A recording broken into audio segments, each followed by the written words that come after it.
اس وقت میں کلفٹن میں رہتا تھا اور میں جب امامہ پہن کے اپنے ڈرائیور کے ساتھ گزرتا تھا نا تو میرے دوست جہاں کھڑے ہوتے تھے میری گاڑی میں نیچے چھپ جاتا تھا اللہ، اور میں کہتا تھا وہ نکل گئے، کہاں نکل گئے، پھر میں اوپر آتا تھا۔ اور بڑا کاروبار آپ کا ذاتی رہا ہے، اب بھی ہے ماشاءاللہ۔ یہاں تنظیمی اگر بات کی جائے تو یہاں بھی بڑی ذمہ داریوں پر ہیں، تو بعض اوقات سم ٹائم لوگوں کے چند لوگ ہی ہوں گے جن کے ذہنوں میں یہ وسوسے آتے ہیں کہ بھائی ان کا کچھ ذاتی فائدہ ہے تحریک سے، کچھ ذاتی مفاد ہے، تو اس لیے شاید یہاں سے بھی کچھ فائدہ اٹھاتے ہوں گے۔ تو میں چاہوں گا کہ کچھ ناظرین کو ہمارے یہ بتائیں کہ کیا تحریک سے آپ کوئی ذاتی فائدہ، دوسرا قسم کا دنیاوی کوئی فائدہ اٹھاتے ہیں یا کوئی اس طرح کا ذہن ہے آپ کا؟ غالباً میرپور خاص یہ کسی سندھ کے شہر جا رہے تھے، وہاں میرا بیان تھا، تو استقبال کے لیے کچھ لوگ اس سے پہلے کوئی موٹر وے پہ چوکی وغیرہ ہوتی وہاں آئے ہوئے تھے۔ جیسے میں نے شیشہ کھولا تو کسی نے ہار دیا، کسی نے گلدستے دی، کسی نے ہاتھ میں گرم گرم انڈے ہی پکڑا دیا۔ اچھا میں تھوڑی دیر کے لیے دیکھتے ہی رہ گیا، صحیح، فرسٹ ٹائم ہوا، فرسٹ ٹائم ہوا لائف میں۔ سوال بڑا ایک بالکل ہٹ کے ہے فارمیٹ سے کہ آپ اگر دعوت اسلامی میں نہ ہوتے تو کہاں ہوتے؟ مطلب آج کوئی کپڑے اتار کے روڈ پہ کھڑا ہو جائے 1 ملین فالوور مل جائیں گے، تو 1 ملین لوگ اگر آپ کو دیکھ رہے ہیں تو 1 ملین گنا بھی مل رہے ہیں آپ کو۔ میں بھی کچھ آپ کے ساتھ ذہنی آزمائش کر سکتا ہوں۔ اچھا یہ کون سا سیزن کر رہے ہیں؟ یہ ہمارا اپنا ہی سیزن ہے۔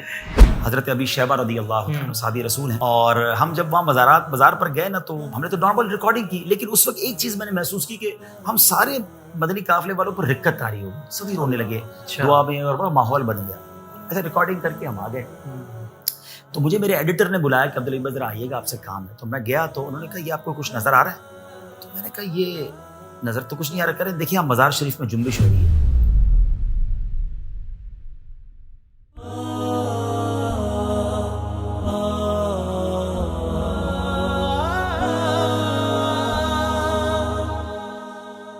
تمام حمد اللہ وحدہ لا شریک کے لیے جو ہمارا خالق و مالک ہے۔ کروڑوں درود ہوں اللہ کے آخری نبی حضرت محمد مصطفیٰ صلی اللہ تعالیٰ علیہ وآلہ وسلم کی ذات بابرکات پر کہ جن کے امتی ہونے کا ہم نے شرف پایا ہے۔ حضور کی نگاہ کرم کے صدقے غوث و رضا کا دامن ہاتھوں میں آیا ہے۔ ناظرین کرام، حاضرین محفل، السلام علیکم ورحمۃ اللہ وبرکاتہ۔ میں ہوں آپ کا میزبان محمد طاہر قادری، اور آپ دیکھ رہے ہیں اسلامک ڈیجیٹل اسٹوڈیو کے پلیٹ فارم سے ایک بہت special program IDS meet up. جی ہاں، یہ آپ کا اور میرا فیوریٹ پروگرام ہے، مجھے تو بہت اچھا لگتا ہے کیونکہ اس میں ہمارے پاس جو شخصیات تشریف لاتی ہیں گاہے بگاہے وقتاً فوقتاً، وہ ان کے بارے میں جب ہم جانتے ہیں کہ یار اللہ نے اتنی عزتیں دی ہیں، اتنا دین کا کام ہے، اتنی خدمات ہیں، تو یہ جرنی آپ کی کیسی رہی، کیا کیا مشکلات آئیں اور مشکلات سے آپ نے کس طرح اپنے آپ کو نکالا۔ میں آج کے مہمان کے تعارف سے پہلے چاہوں گا کہ اب تک آپ نے اگر ہمارے چینل اسلامک ڈیجیٹل اسٹوڈیو کو سبسکرائب نہیں کیا، جلدی سے کر لیجئے اور نوٹیفیکیشن بیل آئیکن کو پریس کر لیجئے، اور ساتھ ہی ساتھ ہمارے دیگر سوشل جو پلیٹ فارمز ہیں اس پر جو ہمارے پیجز ہیں اس کو بھی لائک اور فالو کر لیجئے۔ ناظرین کرام، آج تو میرے لیے بھی ایک دل کی بات ہے کہ عید کا سماں ہے اور بہت زیادہ پرمسرت موقع ہے کہ اللہ تبارک و تعالیٰ نے آج مجھے یہ سعادت عطا فرمائی کہ میرے لیے جو رول ماڈل ہیں بہت سارے معاملات میں، جن سے میرے لیے جو انسپریشن ہیں، جن سے میں بہت کچھ سیکھتا آیا ہوں، کیونکہ جب ہم اس سیٹ پر آ کر بیٹھے جسے ہوسٹ کی سیٹ کہتے ہیں تو بندہ دیکھتا ہے کہ یار کس کی طرف دیکھیں، مطلب کس کو اپنا ماڈل بنائیں کہ جس کو سن کر دیکھ کر بندہ اپنے انداز کو ترتیب دے۔ تو اس میں بھی مجھے یہ شخصیت بڑی بہترین نظر آئیں اور الحمدللہ میں نے ان کو فالو کیا، اور آج میری خوش قسمتی کی معراج کہ الحمدللہ یہ ہستی، یہ شخصیت ہمارے سامنے تشریف فرما ہے۔ جی ہاں ناظرین کرام، دعوت اسلامی کی مرکزی مجلس شورا کے آپ رکن بھی ہیں اور عالمی مبلغ بھی ہیں، دعوت اسلامی کے ترجمان دعوت اسلامی بھی ہیں، سفیر دعوت اسلامی بھی ہیں، اور اگر مجھ سے پوچھیں تو حقیقی معنوں میں موٹیویشنل اسپیکر بھی آپ ہیں ماشاءاللہ، اور ہم سب کے پیارے، ہم سب ان سے بہت محبت کرتے ہیں، مولانا حاجی عبدالحبیب اتاری صاحب۔ السلام علیکم ورحمۃ اللہ وبرکاتہ۔ وعلیکم السلام ورحمۃ اللہ وبرکاتہ۔ کیسے ہیں آپ صاحب؟ اللہ کا لاکھ لاکھ شکر، آپ کیسے ہیں آئی صاحب؟ الحمدللہ، بہت بڑا آپ نے انٹروڈکشن دے دیا ہے، ایسا کچھ بھی نہیں ہے، آپ کا بھائی ہوں، الحمدللہ آپ نے پیار سے بلایا، آپ کا بہت شکریہ۔ آئی صاحب وہ میرے جذبات ہیں، جزاک اللہ۔ یہ آپ کا انداز ہے، یہ آپ کی تواضع ہے، اللہ تعالیٰ آپ کو اس کی برکت عطا فرمائے۔ آمین۔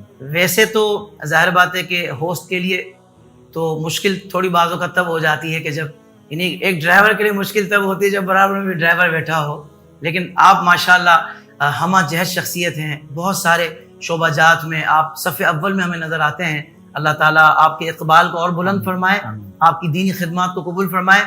حاجی صاحب، ہمارے پروگرام کا فارمیٹ تو آپ جانتے ہی ہیں کہ ہم جو ایک جرنی ہوتی ہے، اور آپ صرف آپ کی جرنی کی آپ سے بات نہیں ہوگی، چونکہ آپ دعوت اسلامی کے ترجمان بھی ہیں، تو ہماری یہ بھی چاہت ہوگی کہ دعوت اسلامی کے بہت سارے شعبہ جات ہیں، چند کی ہم بات آپ سے کر سکیں اور ان کے بارے میں پوچھ سکیں کہ بھائی یہ کیسے ہو گیا کہ آ گیا اور چھا گیا۔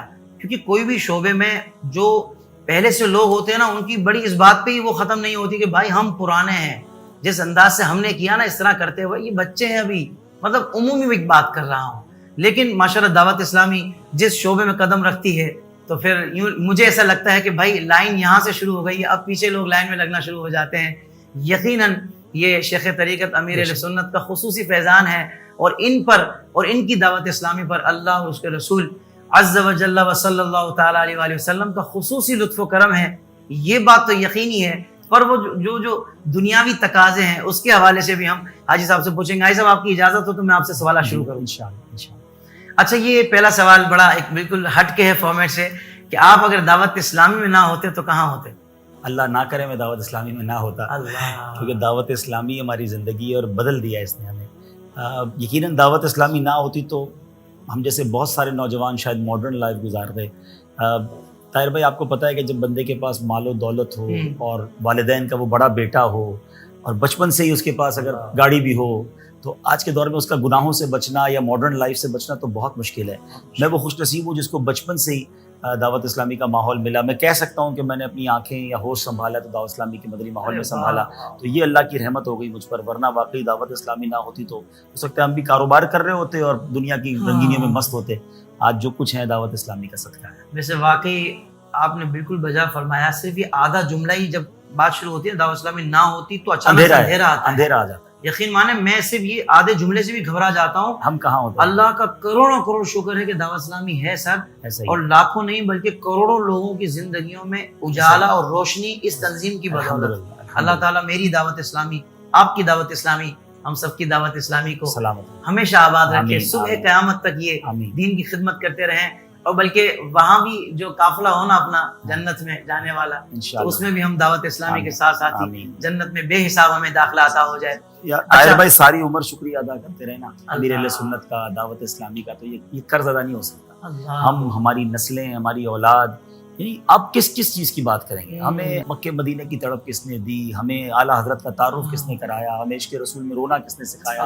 ہمارے سروں پر نوجوانوں میں یاد ہے طاہر بھائی، اس وقت میں کلفٹن میں رہتا تھا جب میں نے پہلی بار امامہ پہنا تھا، اور میں جب امامہ پہن کے اپنے ڈرائیور کے ساتھ گزرتا تھا نا، تو میرے دوست جہاں کھڑے ہوتے تھے میری گاڑی میں نیچے چھپ جاتا تھا، اور میں کہتا تھا وہ نکل گئے، نکل گئے، پھر میں اوپر آتا تھا، کیونکہ امامہ پہننا اس دور میں بہت بڑی چیز تھی۔ الحمدللہ میں تہدی سے نعمت کی عرض کرتا ہوں کہ یہ داڑھی میری جب سے آئی ہے میں نے نہیں کہا، تو اب یہ بات ہو گئی، اس کا مطلب آلموسٹ 35-40 ایئرس، 37-36 ایئرس پرانی، میری عمر آلموسٹ 48 ایئرز ہونے والی ہے، تو ذرا 13-14 سال میں داڑھی نکلنا شروع ہو جاتی ہے۔ تو اس وقت سے جو ہے نا ہم نے داڑھی رکھی، تو اس وقت داڑھی رکھنا، امامہ پہننا آسان نہیں تھا، لیکن دعوت اسلامی نہ ہوتی تو یہ ہم سب کہاں سے حاصل کرتے؟ تو یہ سب کچھ دیا ہے دعوت اسلامی نے دیا ہے الحمدللہ۔ پھر ہماری نسلیں، ہمارے بچے حافظ بنے، اب ہمارے بچے، کئیوں کے بچے عالم بن رہے ہیں، یعنی یہ لائن ہی چینج کر دی نا، پوری ڈائریکشن ہی تبدیل ہو گئی اللہ کی رحمت سے، دعوت اسلامی کے برکت سے۔ ماشاءاللہ ماشاءاللہ، بہت خوب، آپ نے بالکل ریئل ٹروتھ آپ نے بیان کیا ہے۔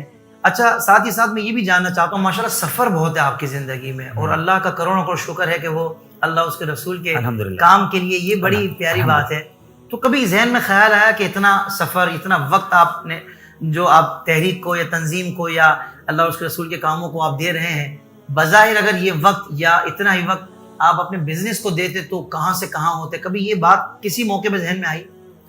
دیکھیں، اللہ پاک میرے والد صاحب کی مغفرت فرمائے، درجات بلند فرمائے، بہت پہلے انہوں نے ایک چیز طے کی تھی، انہوں نے کہا تھا بیٹا آپ نے بزنس نہیں کرنا ہے، حالانکہ میں ایک زمانے تک بزنس کو لیڈ کرتا رہا، میں بڑا بیٹا ہوں والد صاحب کا۔ پھر انہوں نے کہا، جب دیکھا انہوں نے کہ بھائی یہ دین کی طرف رجحان زیادہ ہے، بیانات اچھے کر لیتے ہیں، تو انہوں نے فرمایا بیٹا آپ دین کا کام کریں، اور انہوں نے فرام دا ڈے ون مجھے اپنی کمپنی میں ایز اے پارٹنر رکھا، یعنی اور یہاں تک الحمدللہ انہوں نے کہا کہ آپ نے جتنا بھی ٹریول کرنا ہے دعوت اسلامی سے لینا کچھ نہیں ہے، دعوت اسلامی کو دینا ہے۔ آپ کا ٹریول بھی دعوت اسلامی سے نہیں لینا، آپ نے ہماری کمپنی سے لینا ہے۔ ہماری کمپنی میں آپ بھی ماشاءاللہ میمن ہیں، ہماری بچپن سے گٹی میں غوث پاک کی محبت ہے.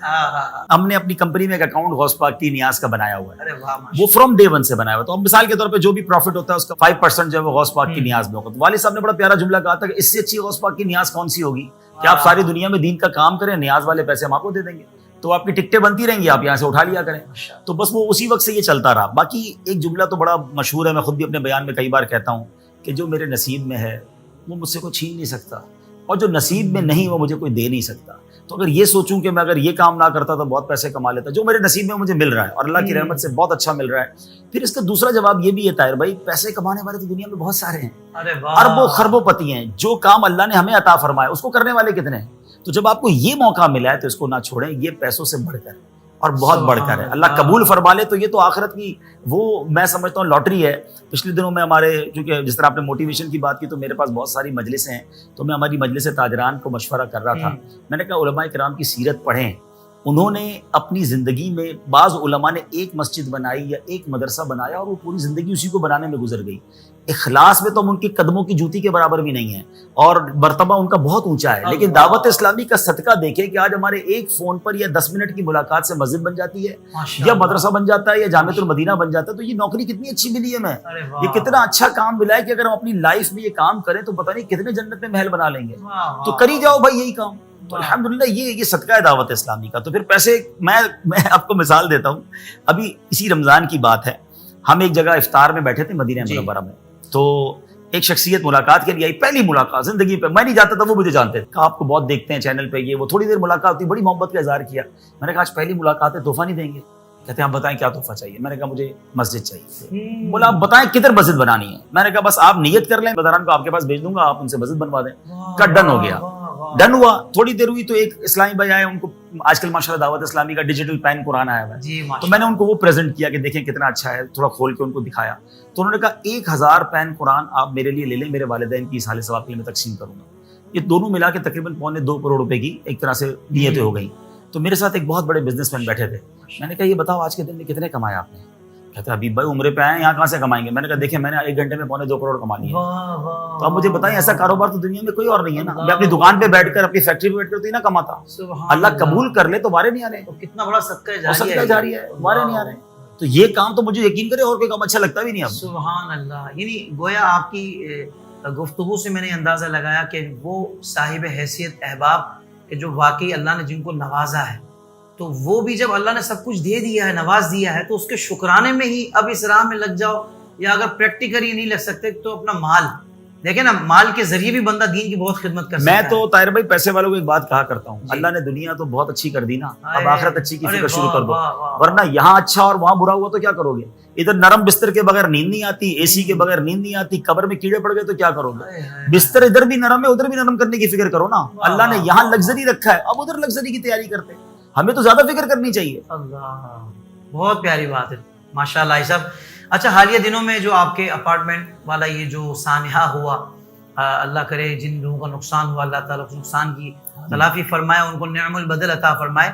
لیکن ہم نے عجیب معاملہ دیکھا کہ ایک طرف اتنا بڑا معاملہ کہ پوری فیملی آپ کی یہاں وہاں, ظاہر بات ہے کہ مشکلات تو ہوتی ہیں, پوری بلڈنگ خالی ہو گئی, لیکن آپ کی جو ایکٹیویٹیز تھیں تنظیم کے حوالے سے یا دینی مشاغل جو آپ کے ہیں, اس میں کوئی آپ نے رد و بدل نہیں کیا, آپ لگے ہوئے ہیں, آپ اجتماعات میں بھی جا رہے ہیں. یہ کیسے ممکن ہوا, یہ جذبہ کیسے؟ مجھے تو نہیں سمجھ آتی بظاہر یہ بات. دیکھیں آگ کو میں بجھا نہیں سکتا, جو نقصان ہوا اس کو واپس لا نہیں سکتا, تو سر ایک اسٹریس تو ہوتا ہے نا. دیکھیں نا, میں بہت پہلے سے اس بات کا قائل ہوں کہ ایک کتاب میں نے ایک جملہ پڑھا تھا کہ میں پریشان نہیں ہوتا کیونکہ مجھے پریشان ہونے کا ٹائم نہیں ملتا.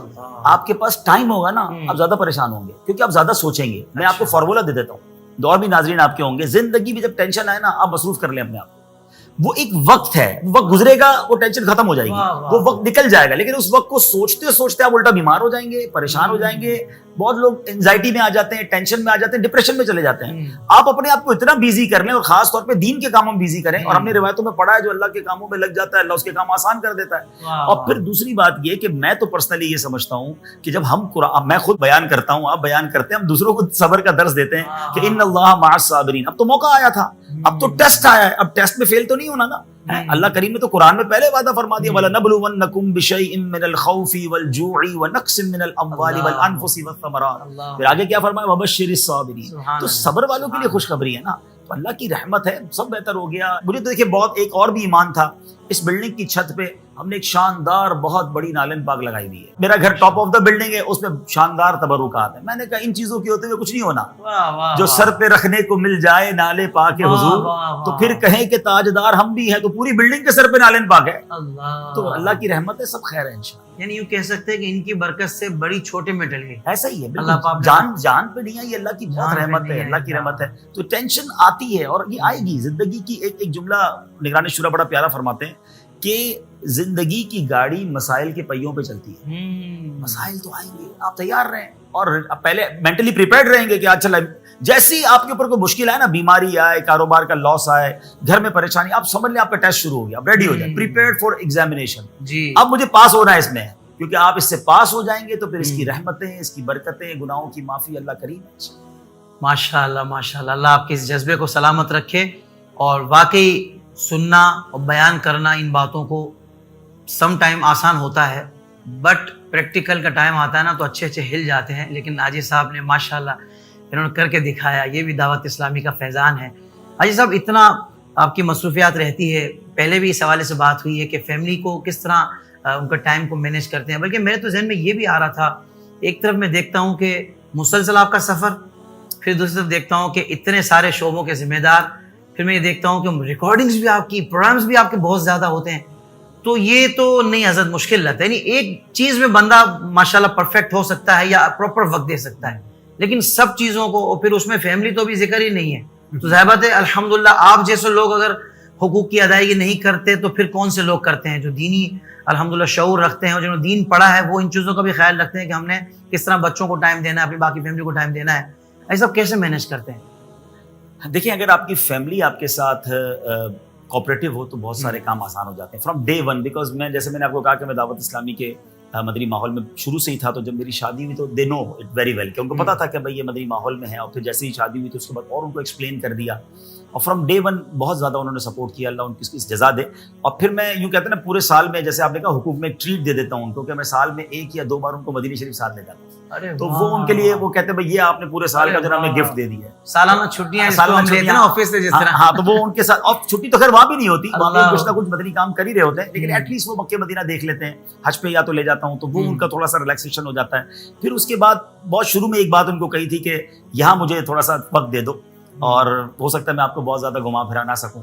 اللہ قبول کر لے ان خدمات کو، تو جنت میں ساتھ گھومیں گے انشاءاللہ. ماشاءاللہ. تو اللہ کرے کہ اللہ میرے اس کہے کی لاج رکھ لے. اور پھر اللہ کی رحمت سے ایک اور فائدہ، میں آپ کو ایک اور مشورہ دیتا ہوں کہ جو لوگ دین کا کام کرنا چاہتے ہیں زیادہ، اور وہ چاہتے ہیں فیملی کوآپریٹو ہو جائے نا، تو فیملی کو بھی دین کے کام میں لگا دیں. میرے گھر والے خود جو ہے نا وہ دعوت اسلامی کے ذمہ دار بن گئے ہیں.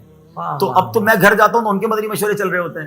اچھا ماشاءاللہ گھر کے اگر آپ کے بچے بچیاں اگر عالم بن جائیں یا وہ دین کے کام میں لگ جائیں، تو میری الحمدللہ جو صاحبزادی ہیں وہ بھی اسلامی بہنوں کی ذمہ دارہ ہیں. تو یہ میرے لیے بڑا آسانی ہو گیا کہ اب گھر میں تو الٹا ہم ہی مشورہ کر رہے ہوتے ہیں دسترخوان پر بیٹھ کر مدنی کاموں کے لحاظ سے. بڑا اچھا بھی لگ رہا ہوتا ہے، سوال و جواب ہو رہے ہوتے ہیں، شرعی مسائل پر ڈسکشن ہو رہی ہوتی ہے. تو اب وہ معاملہ نہیں رہا اللہ کی رحمت سے. الحمدللہ رب العالمین. ماشاءاللہ. چلیں یہ تو آپ نے اچھا پیکیج دے دیا. میں اس موقع پہ دعا کرتا ہوں اللہ تعالیٰ مجھے بھی کام کی ایسی لگن عطا فرمائے، دینی کام کی، اور پھر فیملی، ہماری فیملی کے لیے بھی یہی والی دعا ہے. میں بلکہ آپ کو ایک مزے کی بات بتاؤں، ایسا بھی ہوتا تھا کہ میں کبھی کبھی 2 یا 3 دن کنٹینیو آفس چلا جاؤں نا.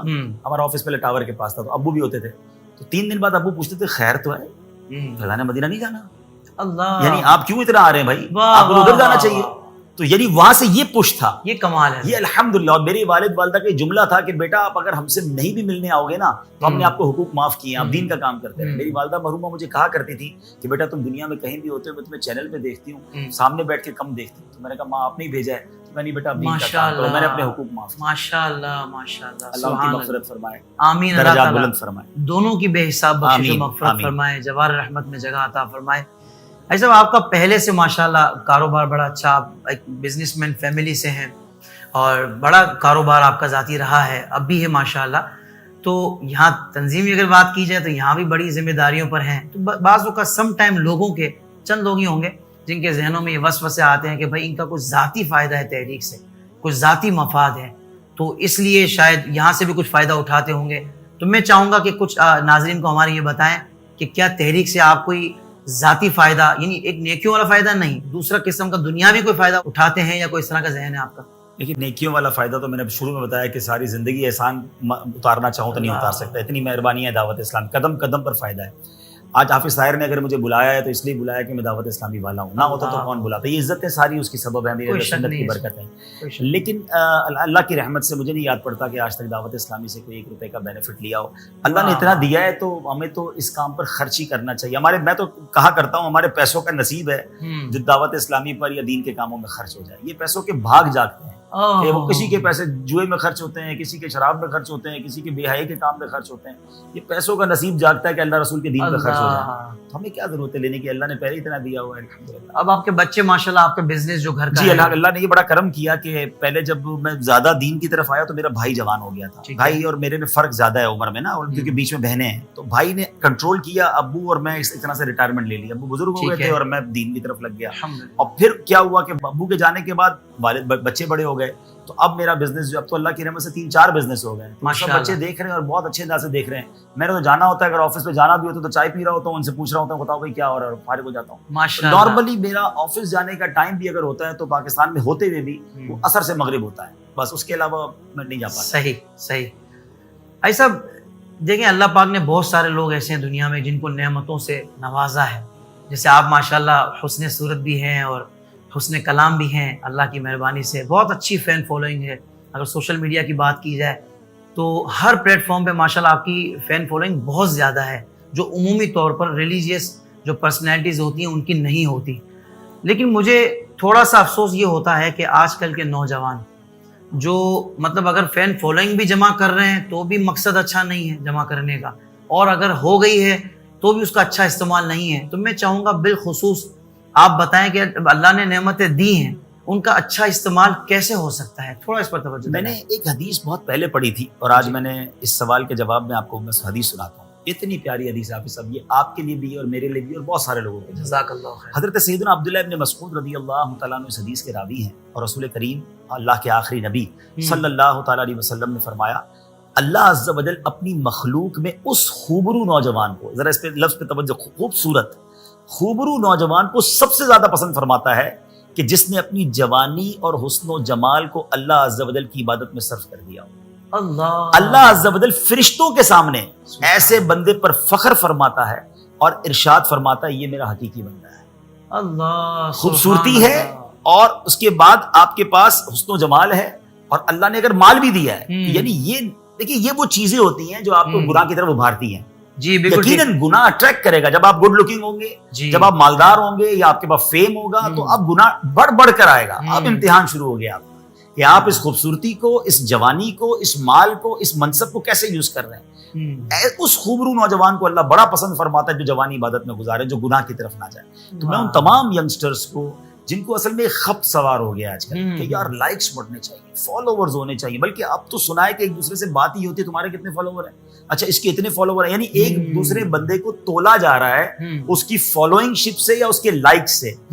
پہلے یہ سوچیں کہ آپ کے فالوورز دین کے کام کی وجہ سے، نیکی کے کام کی وجہ سے یا گناہ کے کام کی وجہ سے؟ بھلا آج کوئی کپڑے اتار کے روڈ پہ کھڑا ہو جائے 1 ملین فالوور مل جائیں گے، تو 1 ملین لوگ اگر آپ کو دیکھ رہے ہیں تو 1 ملین گناہ بھی مل رہے ہیں آپ کو۔ اس کا حوالہ کیا ہے؟ اس کا حوالہ کیا ہے؟ اس کی مشہوری کا۔ اگر آپ کی مشہوری کا حوالہ اللہ کا نام ہے، رسول پاک کا نام ہے، اللہ کے دین کی ترویج ہے، پھر تو سبحان اللہ۔ لیکن آپ کروڑوں فالوورز لے لیں اور آپ مرنے کے بعد آپ کو اس فالوورز کے سے مار پڑے، ان فالوورز کا کیا کرنا ہے؟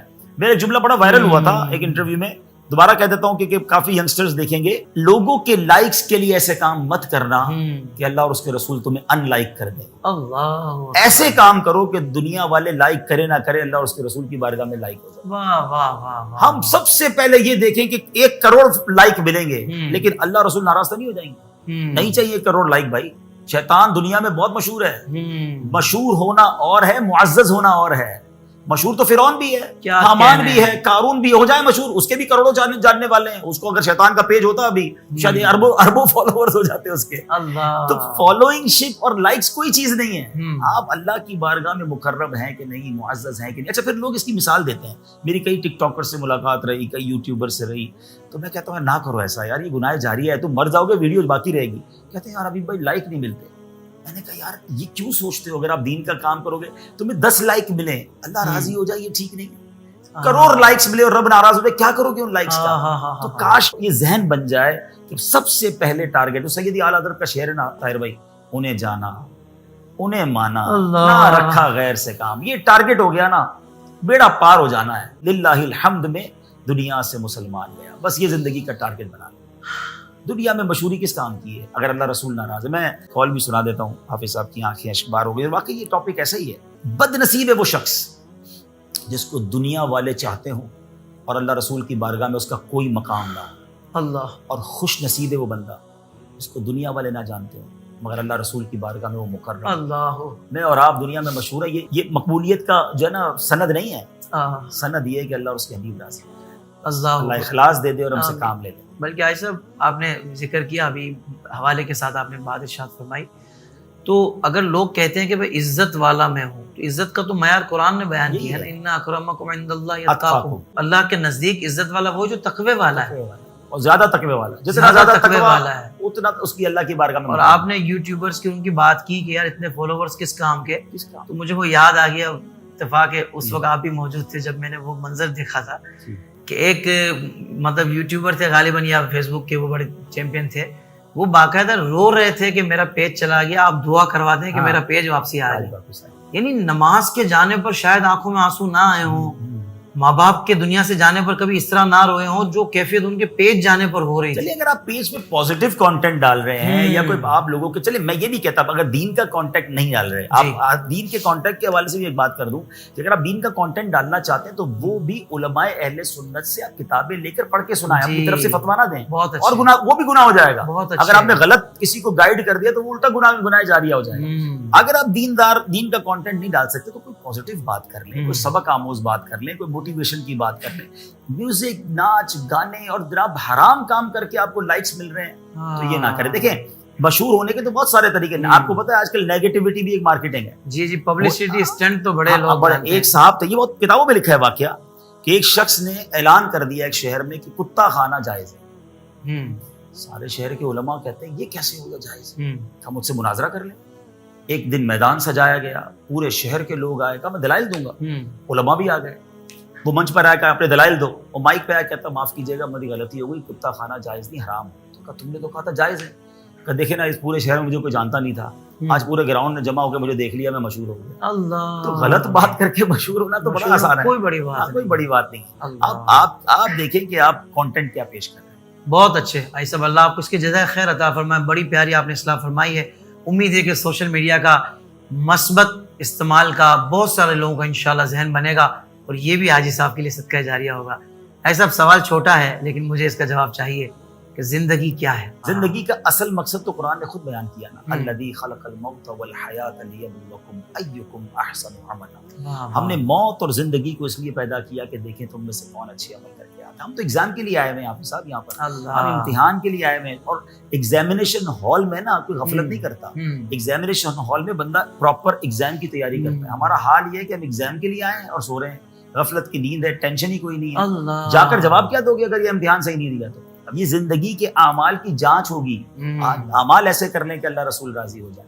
اور آپ نے امتحان کی بات کی ایسا، ابھی تو لوگوں کو سوالات کا ہی نہیں پتا کہ سوالات کیا ہوں گے، جواب تیار تو پھر اس سے اگلی منزل۔ اچھا یہ بھی میں آپ کو بتا دوں، آج ہی میرا ایک جگہ اصالہ ثواب کے اجتماع میں بیان تھا، تو میں نے کہا دنیا کے پیپر میں بچے بڑے فکر مند ہوتے ہیں گیس پیپر کے ذریعے کہ سوال مل جائیں، قبر کے سوال کے تو آلریڈی پیپر آؤٹ ہے، لیکن وہ تینوں سوال اور وہ تینوں جواب آپ نے یاد کر بھی لیے، من ربک ما دینک ما کنت تقول فی حق ھذا الرجل، آپ نے اس کے جواب تیار کر بھی لیے، لیکن جواب آپ دے نہیں پائیں گے جب تک اللہ راضی نہیں ہوگا، لاک لگ جائے گی زبان پر۔ کسی کو سوال کے جواب یاد بھی ہیں، اگر ایمان کے ساتھ قبر میں نہیں کیا، اللہ رسول راضی نہ ہوئے تو سوال کا جواب نہیں دے سکے گا۔ تو ہمیں ایکچوئل امتحان کی، قبر کے امتحان کی تیاری یوں ہوگی کہ اللہ اور اس کے رسول کو راضی کرنے والی زندگی۔ بہت خوب، سبحان اللہ۔ اچھا یہ سب اچھے کام کے لیے جب بندہ آگے بڑھتا ہے تو میں نے دیکھا ہے کہ وہ بڑا حساس ہو جاتا ہے اس وقت میں، پھر جلدی بری بات لگ جاتی ہے کسی کی، مطلب بھائی پہلے تو جو وہ کام کر رہا تھا اس میں تو بڑا برداشت کر رہا تھا لوگوں کو، بڑا تیرے اندر حوصلہ تھا، نیکی کے کام میں اتنا جلدی کیوں روٹھ جاتا ہے؟ تو میرا آپ سے سوال یہ ہے، کیا آپ کی زندگی میں کبھی کوئی ایسا مرحلہ آیا کسی نے حوصلہ شکنی کی ہو لیکن آپ نے کہا ہو کہ نہیں، یا حوصلہ افزائی سے آپ مزید آپ کا سفر آسان ہو گیا ہو؟ تو اس پر بھی تربیت دیں تاکہ جن کی حوصلہ شکنی ہو ان کو ذرا سینہ مطلب وہ مضبوط ہو جائیں، اور جن کی حوصلہ افزائی ہو وہ بھی کچھ اس سے اچھی بات لے لیں.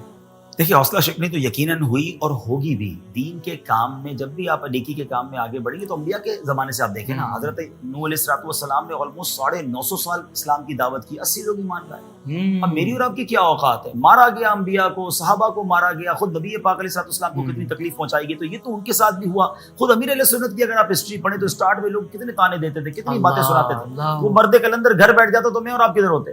تو آج انہوں نے ہمت نہیں ہاری تو آج دعوت اسلامی یہاں تک پہنچی. تو ہمت نہیں ہارنی ہے. ہاں میں اس کی ایک مثال کے ذریعے سمجھاتا ہوں کہ ہم بعض اوقات کسی کو دیکھتے نا, یار میں نہیں کرتا بھائی نیکی کو, ہمت ساتھ ہی نہیں دیتا. یا اچھا بعض اوقات یہ بھی ہوتا ہے کہ کسی کے ساتھ مل کر نیکی کا کام شروع کیا, اجتماع میں جانا ہے یا مدنی قافلے میں جانا ہے, وہ نہیں جا رہا تو میں نہیں جا رہا. میں ان سے پوچھتا ہوں اس نے کھانا نہیں کھایا تو آپ نے کھایا نہیں کھایا؟ نہیں یار کھانا تو کھاؤں گا, بھوک لگی ہے. اچھا 2 دوست ہیں, ان کی دکان برابر میں, دونوں ساتھ روزانہ جاتے ہیں. ایک دوست نے کہا آج میری طبیعت خراب ہے, تو آپ نے اپنی دکان بند کی کہ یار دوست نہیں آ رہا. نہیں یار کاروبار تو اپنا کاروبار اپنا, کھانا اپنا, مدنی قافلہ دونوں کا ساتھ, اجتماع دونوں کا ساتھ. نہیں یہ بے وقوف, یہ شیطان کا وار ہے. ہمیں کسی کے ساتھ جوڑ دیتا ہے, وہ نہیں کرتا تو ہم نہیں کرتے, یا کوئی حوصلہ شکنی کرتا ہے ہم گھر بیٹھ جاتے ہیں. ہم دین کا کام چھوڑ کر ایکچوئل نقصان تو اپنے ہی کر رہے نا. اس کو تو یوں ہوا کہ میں باہر گیا, کسی نے میرا دل توڑا اور میں گھر آ کے اپنے برتن توڑنا شروع ہو گیا. تو کوئی کہے گا دل اس نے توڑا, تم برتن اپنے توڑ رہے ہو. بالکل ایسے ہی اگر کسی نے دل توڑا تو آپ دین کا کام چھوڑ کر نقصان اپنا ہی کر رہے ہیں. معاذ اللہ داڑھی لوگوں نے اتار دی کسی وجہ سے کہ نہیں یار فلاں نے مجھے یہ کہہ دیا, تانا دے دیا. اس نے تانا دیا, تم نے سنت چھوڑ دی. تو یہ نہ کریں, یہ شیطان کا بڑا وار ہے.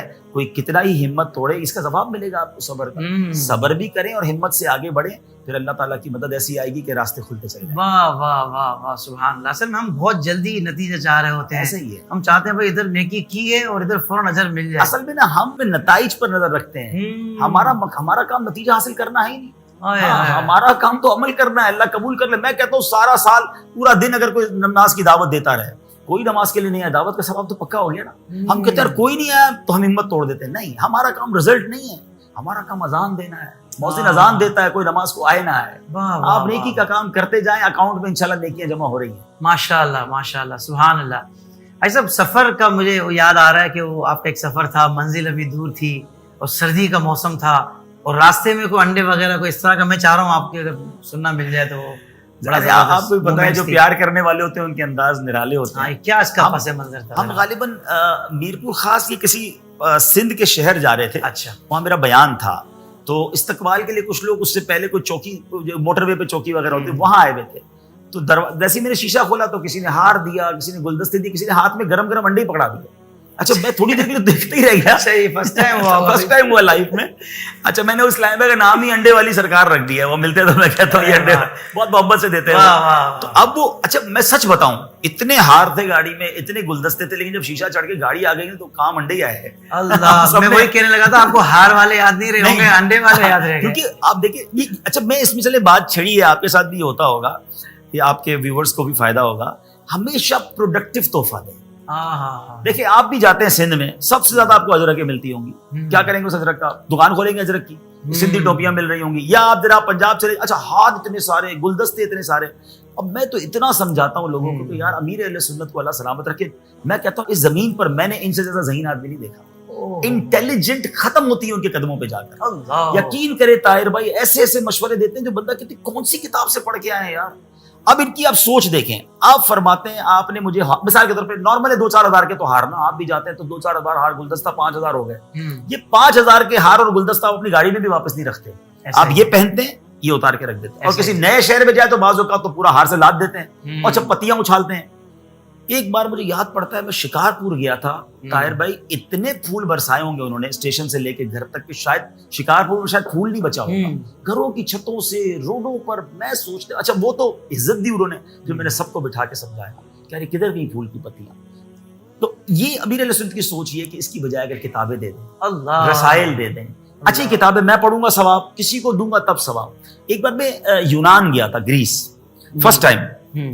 آپ یقین کریں, ذہن میں ہوتا ہے نا یورپ جا رہے ہیں, میں ایئرپورٹ سے باہر نکلا, اتنا کراؤڈ کہ میں نے کہا یا اللہ میں یورپ آیا ہوں یا کوئی پنجاب کے کسی شہر میں آیا ہوں. بہت لوگ آئے تھے, لیکن ہر بندے کے ہاتھ میں گلدستہ.